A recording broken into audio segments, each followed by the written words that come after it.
quite an interesting week, a week where we had a lot of things happening in the Republic of Kenya and beyond. Of course, it's your favorite conversation, your favorite show, where we unpack for you interesting perspective, interesting views, and of course, it's Let's Be Real.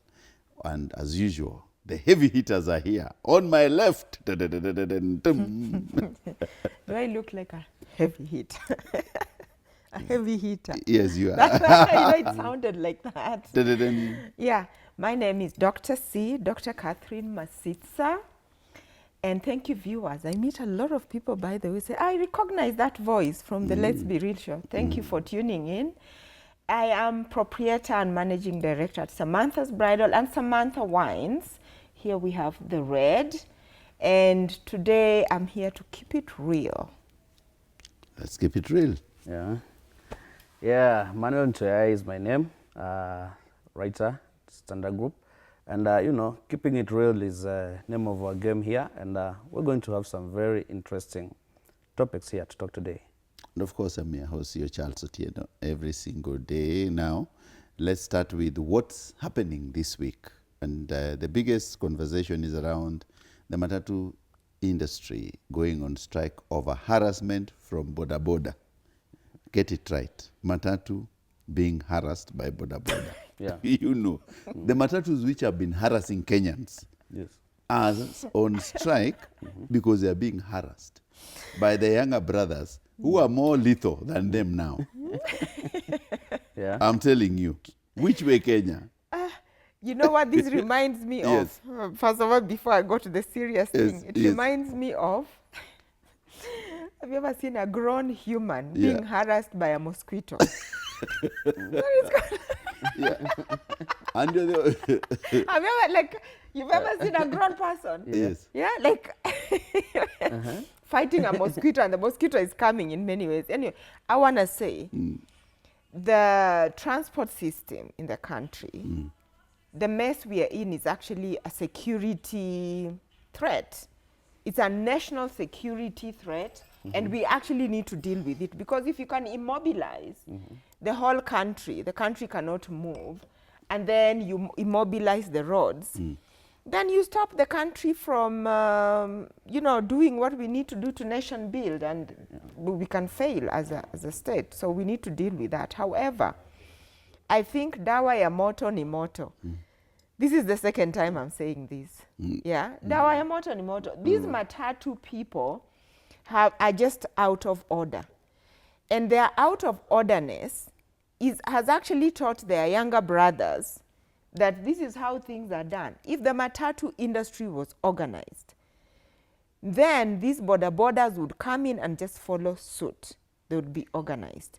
But right now, the matatu people, I think they have even us as Kenyans to thank, because for a lot of people who actually use public transport, you know, the way they knock other people, they take off, they knock your car, they don't take any responsibility, they cross lines. It's so much. So when the borders came in, they're like, this is how we need to do, we just need to amp it high up. It's not the right thing, but I think so that they need to meet behind the tent there. If they want an organized industry, if they were organized, a lot of people would leave their cars at home. They would be making this money. There would be so much order on the streets. Yeah? So I'm just like, you guys sort yourselves out, but otherwise we need a national transport strategy that will bring order in this all mess. I mean, you know, matatus have been there for a while, and this whole issue of them being complaining, you know, throwing their hands up in the air like they don't care, you know, trying to say that bodas are harassing them. And you know what they do at the end of the day, instead now of looking for a way to work around this issue, now they start intimidating the others, you know, the others who are willing to work. This causes a paralysis in the whole city. People are being forced to overpay for their boda guys, you know. At the end of the day, commuters, you know, we are the bargaining chip here, because they know so long as the stress level is high and you'll be item number one on news, they'll just crank up the pressure so long as they want it. And, you know, the government has just been there looking at this whole issue, Starting, because, you know, they're saying that it's 20 matatus which have been touched so far. Now, where is the government since this whole thing has started? Because this is not something that just cropped up at Juzi ama when. This is something that has been ongoing. And they've been looking at it, sidelining this whole issue, because, you know, it's just been boiling. And this tension between matatus and border borders, it will still continue. And I think it's just the right time that NTSA, you know, you've been seeing them giving matatu drivers what we call JESMA. You know JESMA? JESMA is the toughest exams in Kenya. It's called TESMA, or chemistry paper 2. Have you seen them, our matatu drivers going to take chemistry paper 2? They're being forced to... Take chemistry? No, Kenyans are calling it chemistry paper 2. Being forced to go for to retake their exams at NTSA. And all of them, you know, apparently have been failing. That's the funniest thing. They've been failing this thing. So it's about time that NTSA became a little bit serious, tried to organize this industry. And at the same time, we need to see a little bit of sober heads, you know, between the leaders of these border people and the Public Transport Association. But do you think it's a driving technique issue or it's a moral issue? I think it doesn't matter how much more you train them when people have a very bad internal compass that has been shaped by how they've been acting. Yeah, the value system. Yeah. The value system is just very, both from the political, from the law enforcers, and from the matatu people themselves. Some of these matatu people don't know any better. Yeah. They have these deadlines they need to meet and the amount of money they need to take home.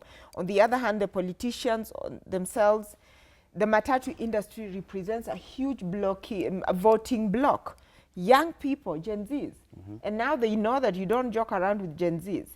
It's a nation where we actually need to create jobs, and it's actually employing a lot of people. The borders are been such a lifesaver, both to the economy, but also in terms of even creating jobs. So it's a very, what can I say? It's a very, in terms of a balancing act. I don't know where we are. Like I said, we need a strategy. So the biggest problem I always say is that when the government leaves transport, public transport, to people, cartels like matatu and boda, then that's when you fail. It's a failure number one. That because any sane government in the world, any proper government constituted by people, by the laws and order, make sure that transport is their number one priority. How to move people is key in any development of a nation. And it is taken with responsibility and care. And that's why there's a ministry for transport, which is supposed to transport the national good and the people. So if you do have a transport minister who does not have powers over the public transport, then you have a figurehead who does not know what to do. Yeah. And Kenyan government for successive years has always been run by people who are clueless on this transport sector. Now, the history of this country, and I always say, is tied with the history of transport. And initially, in 1934, the colonial government thought that we needed a proper transport system. That's why they started a bus terminus called Overseas Transport Company for long distance, where it was based where Landis Road ends and starts. And if you go to Nairobi downtown, we always say I'm alighting at OTC. But OTC was the name of where those buses would stop for long distance travel. So people who are going up country, wherever you are, you just walk into a nice waiting room, you are given the place to sit, you pack your luggage, and you're taken to the bus. No noise, no drama, nothing. The government controlled, the colonial government controlled. Now, in the city transport, they enacted the KBS as well. And KBS in the same year where, if you're traveling around the city of Nairobi or Mombasa, they had routes, they had timelines, they had off-peak fares, because they knew if it's 10 o'clock to 3 p.m., the traffic is not so bad. You are not using so much fuel, so you pay less amount of money Peak hours, the transport was a bit higher, but it was structured and controlled. So there was no single day where matatus come and tell you it's raining, you're paying 200 or 300. The people who ran those buses, there are receipts. You could even pay a bus for a month and you're given a card, a pass, so people could transport and plan for their transport. Now, 1964, Jomo Kenyatta takes the oath of office as the first president. There was some characters who, these things you call the informal sectors matatus, known 200 of them went on strike and refused to go to court in Kiambu because all of them came from Mount Kenya. And Kenyatta, being a guy from Mount Kenya, decided, I want to empower my people.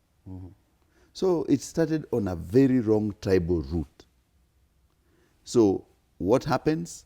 1964, the pirate matatus they started calling themselves matatu, started getting to the roots. They were trying to be kicked off because they were not recognized.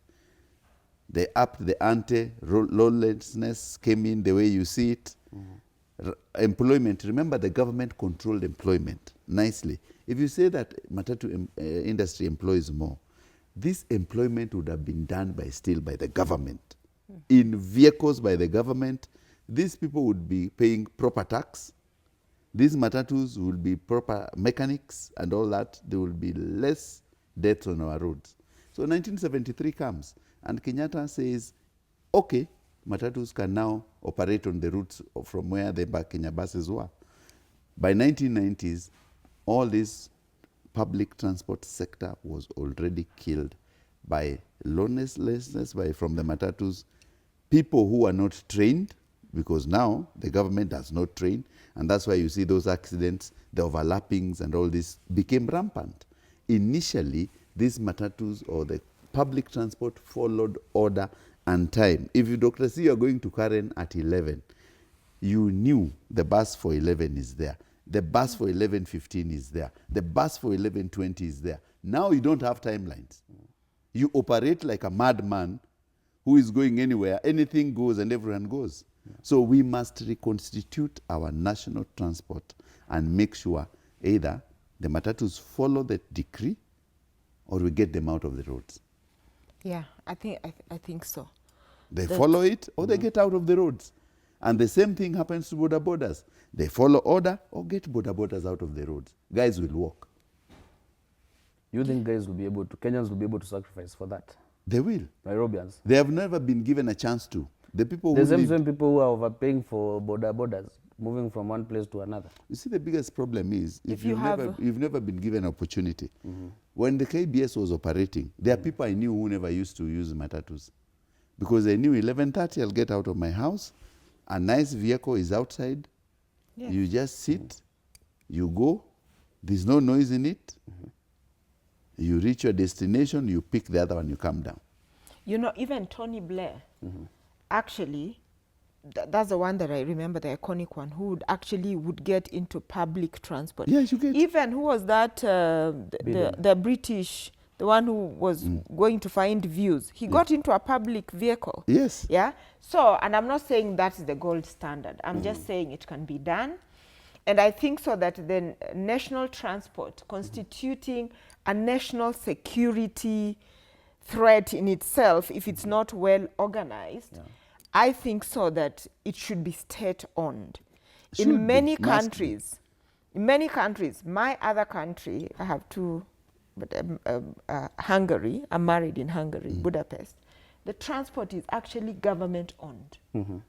Yeah, and people pay. You pay some amount, it's not cheap for many people, and you pay. Children below age 12 go for free. Adults after age, is it 70 or 65? Free. And then the rest of you pay. It is so, like, there are not too many vehicles. And in that country, let me tell you, when you're seen with these big guzzlers, people look at you like you have a problem of sorts. Yes. Like, what's wrong with you? Because transport is made for them easy. Yes. It's so clean, it's neat, it's orderly, and nobody, by the way, no one checks. It's very random, very, very random. You are just seated and a policeman arrives and they ask you, give. If you don't have, the punishment you will get. hey, you will know. But nobody is even policing. So if we can, all of us as Kenyans, also, we all have a stake in this because it's costing everybody. Yeah, it's costing you the money you would have used to build your generational wealth. You're giving it to Arabs for fuel. We are polluting the environment for having too many cars. That money could be brought back into national development if all of us just collaborate and stick to traffic rules, have the national transport working. We have trains, like this Singapore we are talking about. Imagine we'll all be rich. That money can actually go into treating patients, right? Yeah. Let's move to the next Oh, one. we move to the next. Yeah. So now, the next story is about optics over impact and dignity of human life. So recently, a gubernatorial aspirant, Gubernatorial. Anne Kagure. I would have, by the way, I would have never known. I've just learned about it. Most important to learn that we are talking about it on national platform. Anyway, she caused an uproar on social media, right? I saw it on social media. We don't know what people are talking about at home. She donated some coffins to some street children. And rather than just giving, the right hand giving and the left hand not knowing what has happened, she decided to be loud and very clear about it and brand the coffins with her name, her aspiration, and the calendars. And a lot of you people, I want to echo what a lot of people said. A lot of people say this is so untidy. Yeah. How dare you? That is like, oh my God, where has human dignity gone to? Like, people were like really in shock, like she would actually do that. And there are people like, there are other better ways of campaigning. A lot of people echoed that.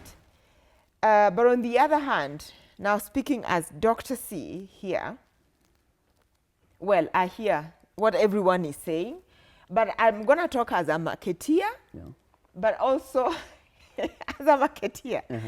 The fact that, wow, branding those coffins, number one, we are in an era of shock therapy. People, we've seen worse things where people are just used to shock. Sometimes you're passing a message, nobody is listening because it's the person speaking loudest, person sometimes giving the shock message that you people are listening to. So while all of you actually were busy writing virtuous messages on Twitter, those boys, were they boys? Those street children, Families, yeah, they were street families. Their bodies were lying and collected at the morgues. Yeah. And they were lacking dignified burial because people are saying, oh, do you know the meaning of last respects? Indeed, it's last respects. Every human being deserves to go with dignity, with last respects. So this lady decided, you know what? Somebody's going to pay for this tax. It's a tax. Right. Well, depending on who is, it's the government who use taxes. She said she's going to donate she decided to donate the coffins, put the people there, the families there in dignity, brand them. So if that is the price, then be it, because those bodies would have just actually lied there. So therefore, from where I'm seated, I'm thinking so that we need to stop actually pretending as Kenyans, because from where I come from the village where I come from, okay, I find it a little bit, there's an English word for it. I think I'll remember. It's in mother tongue. In mother tongue. No. It's an English word to describe the mood when it's very dark. That a lot of politicians actually donate, during campaign time, donate vehicles that bring dead people from the cities to be buried. And those vehicles are normally branded. Okay? And I find that it's, for a lot of Africans, they need to go and bury from the place where the person comes from. And I find that even churches do it. A lot of people are living in fear in villages. They say, if you're not contributing this and this and this, who's going to bury you? True. So this tax is being paid in some way. It's just about who is paying for it. This governor, and it's of note that actually it was a loud message, we all had, and we are discussing it. What are your views? We are discussing her gubernatorial aspirations, even though it's just about branding coffee. I mean, Agnes Kature, she's been in the city politics for a while. And really? Yes. This is not the first time that she is vying for this seat. Last time she was there. Okay, I'll vote and then she's been having some land cases. Land cases. Oh, that one? Okay. Yes. There have been some issues whereby she allegedly defrauded somebody, I don't know where. It's been in the media spaces. So she's not new to controversy. She's developed a thick skin over the years. So I don't think this is something that will affect her in a way. But as Kenyans, you know, hypocrisy is something that we really need to shed off too. Because this is not the first time that politicians are doing this. As you said, Dr. C, even in our villages, most of the roles when it comes to burial, you'll always hear that mheshimiwa tutolee sanduku, mheshimiwa tupatie, you know, and they do that. Normally they do that. The only thing is that, you know, our mheshimiwas, they have really perfected this issue called emotional opportunism, you know, because they know that everybody will be talking about this issue. And because, you know, nobody, as Africans, you know, death is not something that we really embrace, you know. And knowing that people will talk, Kature decided to have calendars on the coffins, everything. And unfortunately, you know, Marehemu won't complain about that. But, you know, he's getting, or she's getting a decent send-off. And they don't even care. Because otherwise they will be lumped together in a mass grave. Because that is what has been happening for a long time. And for the families, you know, this is a relief, first of all. For the families, this is a relief, getting somebody to help them do this thing. For politicians, I think we just need to balance it out, you know, where we need to do the optics. Because, yes, what she did was nice to the families, but how she did it is now what caused the uproar online, you know. Like, why would you have your posters on top of the coffins? It's your belief system. Yeah, but it depends on your belief system. Yeah, Kenyans apparently, our netizens, they didn't find it funny. But you know what's funny is that even our roads, even our local link roads, in our villages, in our estates, you always see waheshimiwa pestering their faces all over. This road was constructed in MCA, blah, blah, blah. And yet it's our money. It's still our money, you know. So we need to drop off this hypocrisy and just say, we give the credit where due and also talk about it. See, there's one of my favorite books. I think Agnes borrowed a lot of that from that book called No Logo by Naomi Klein. In 1988 Seoul Olympics, Nike wanted to do the Seoul Winter Olympics, and they were asking themselves, how will we make a grand entry to those Olympics? They decided to pick two Kenyans, Kipyegon and somebody. And Kenyans are not known to go for Winter Olympics, and trained them in Alps to ski and do those things, and made sure that they qualified as wildcards in 1988. So when the Olympics started, there were two Kenyans in Winter Olympics, fully branded by Nike, competing with the world elite. And you know what? The whole world, on that day when the Kenyans became last, because they were definitely going to be last, when they became last, Boit and Kipyegon, the whole newspapers in the world and TV stations ran how two Kenyans beat the odds from a country where there is no ice to go compete in the Olympics. And although they were last, they finished the race. The story was not about the man who won. Yeah. It was a Nike logo. Nike logo. That was the story. That was the story in all the papers of the world. So they paid, they did not pay for advertisement. Not really. But Nike was known worldwide because of that story. So now Agnes is just trying to reinvent and rewrite these things. But now this is where it ends for me. Let me tell you why. In the world of morality and the things we do, if you're a mother, a politician and all that, there are things we give.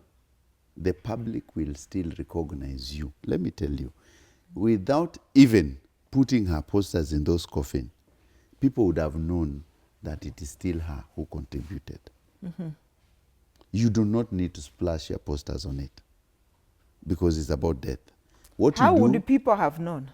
because we'll Would write we be about- talking about her right I now? would have been talking about it. And people would have talked about it because 15 people are dead. They have been buried. They would have been buried in mass grave. Someone has given coffins. Mike Movie Sonko does it every time. Doesn't put his posters on them. Or he's always talking about those boys he rescued. We Yeah. would not be talking about this. No one is listening to good news anymore. For me, Dr. C, what I don't think we would be what I talking believe about in it. and what I know is that I have been in this journey for a long time now.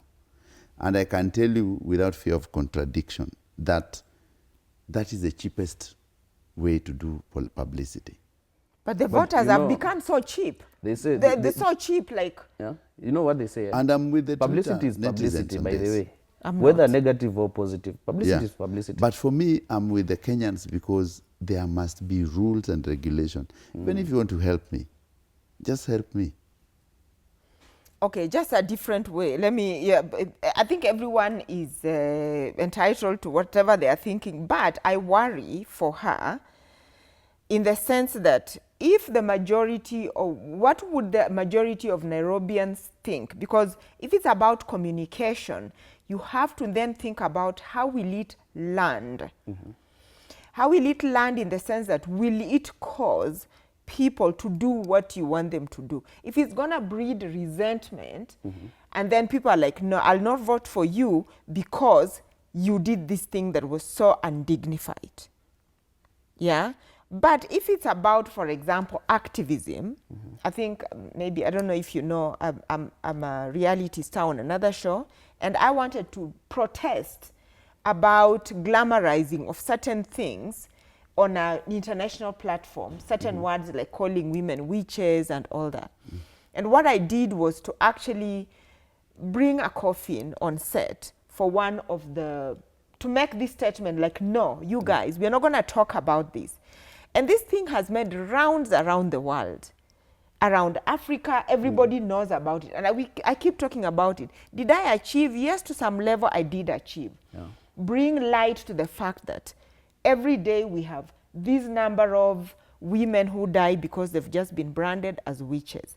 Now, in her case, yes, she has brought light to the fact that there is street children who, and street families who are dying, and they are getting undignified burials. Yeah. And we need to step in to help. And I think she needs to communicate further so that people may get what she wanted, not that she just wanted optics. Because right now people have interpreted it as optics. So she needs to now put in her communications team to communicate what she wanted to communicate and change the views.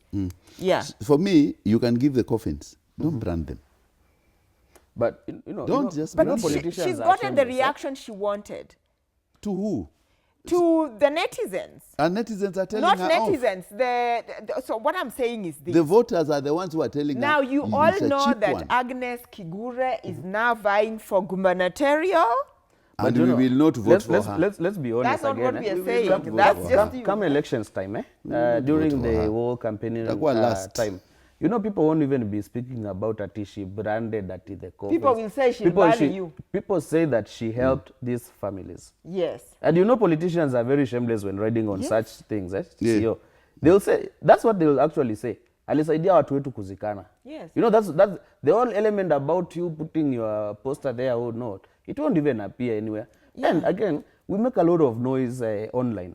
But when it comes to reality, kwa ground mambo ni different, by the way. Yes. How people think and resonate when it comes to elections. They won't be thinking at ulieka your poster on the coffin. No. They'll be thinking about ulitusaidia. And that's the mindset that our people have when it goes to elections. And that is what she was aiming at. because she'll be using the same tactic all over again. This is not something that will be new. You see, it is always good to do it. My argument is very simple and very classic, that Kenyans, they might be taken for whoever they are, but there are areas we say no. You can donate. You can donate and put your posters on other things, but please spare the coffins. The Nairobi streets are tough. What about the Nairobi, not just Nairobi, like things are so thick and tough for so many people. Yeah. Like this optics thing, it's just, people have serious things to deal with. People are trying to see how will they get to work. People are like, with increased taxation, how are we really taking our children to school? So somebody came to help to brand coffins. You virtuous Twitter warriors, and people are dealing with real things on the ground. Yeah. And this Let's is not take a one break, of them. and we've agreed with you, but for me, I'm with my Twitter guys. Inject. Let's take a break. We'll be back with more hot inject stories. Inject those guys. Don't put for us coffin and this nonsense on them. We'll be back.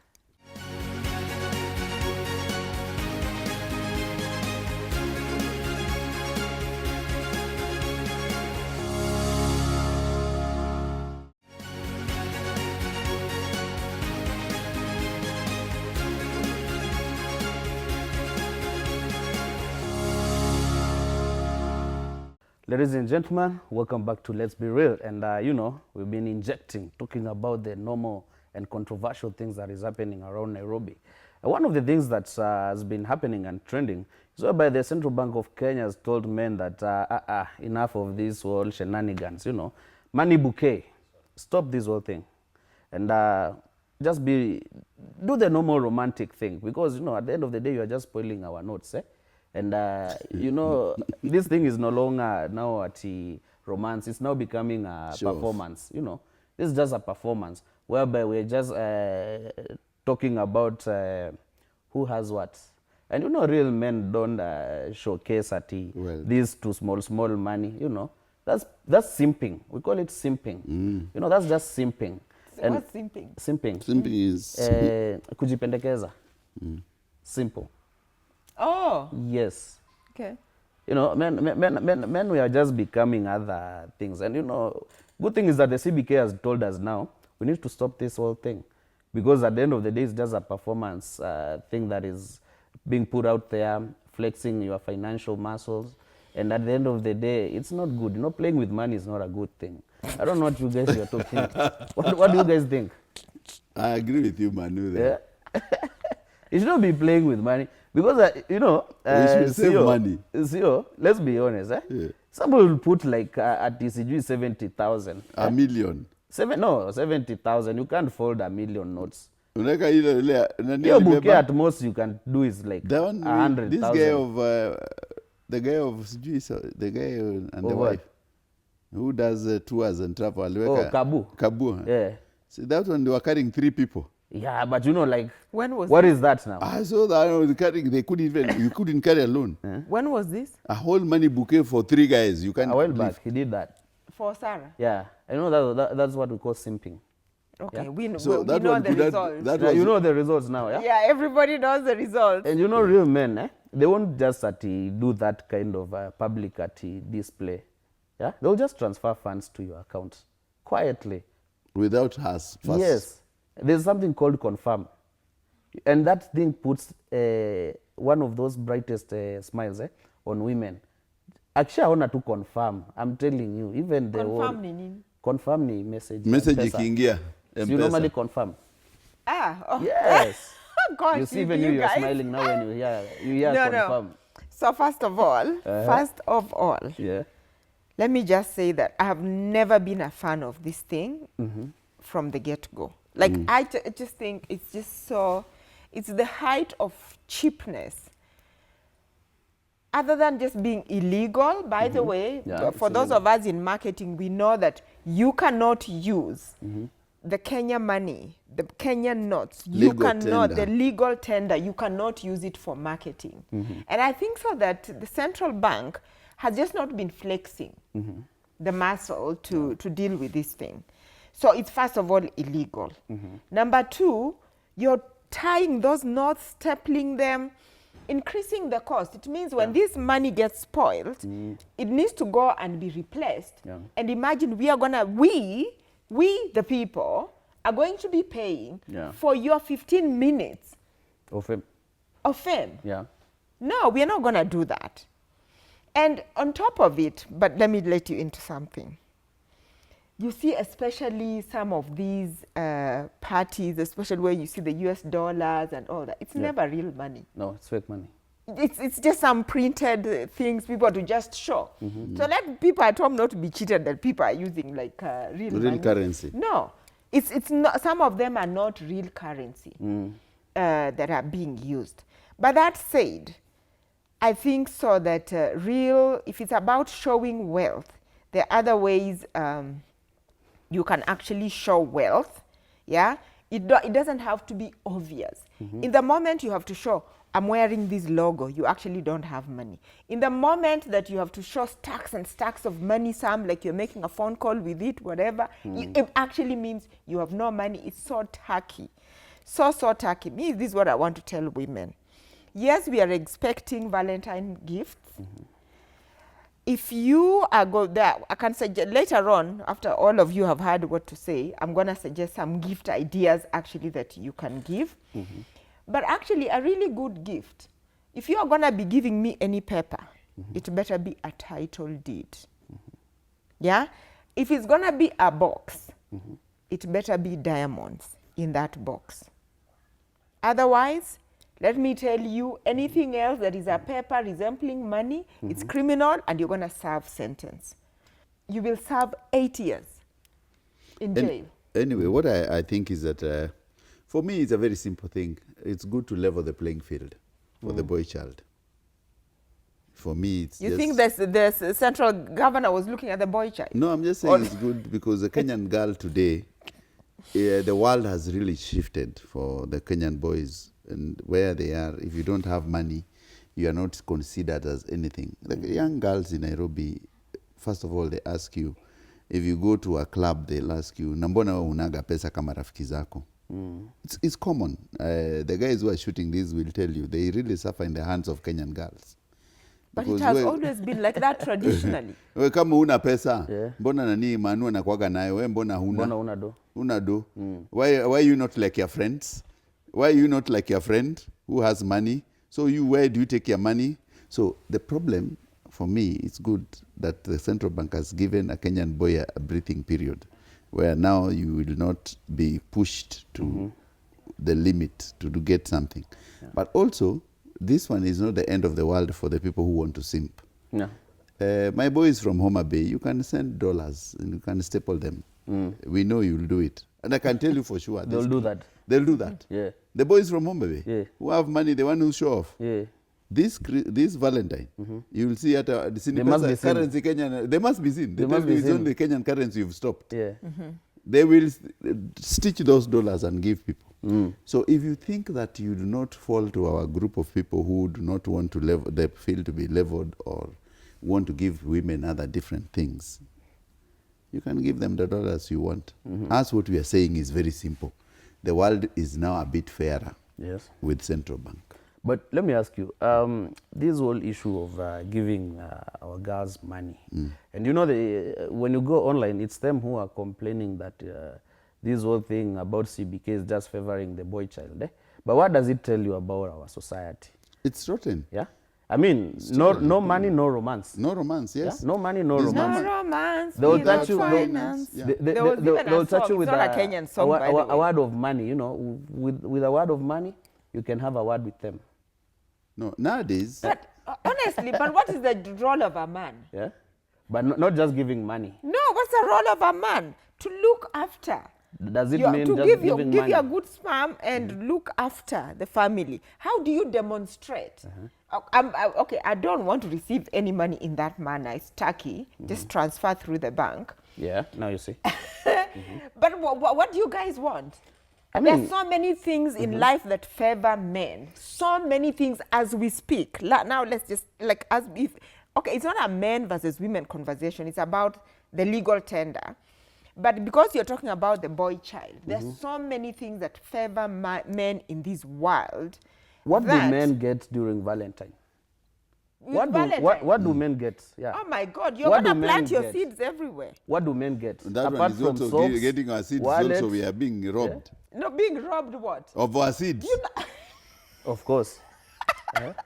Who is robbing you? The women. That's a story for another day and we have to talk about it. Yeah, let me tell you, Dr. C, we will not allow women. Who is use us. allowing? And we are not allowing it. No, we will not allow women to be using small boys in this town Yes. to give them money, to tell them when una pesa. We will not allow. Putting a lot of pressure on these other boys. people. Yeah? Which Doesn't other make sense. people? Which Yeah? other people? Anyway, if you're going to be giving gifts, let me Yeah. suggest a nice, classy gifts. If you're going to be going for classy women, you can take a spa, what? Voucher. Yeah. A good bottle of Samantha wines will actually do. You can even buy, legacy. Now that- shares. Yes. You can buy land, like I said. Yeah. Things that will last. Dr. Things that C. will- And what should women do? Dr. C. That's what you've said men should do. What should women do? Oh, women, they should turn up as gifts. No, let me ask you a Wrapped question. in a...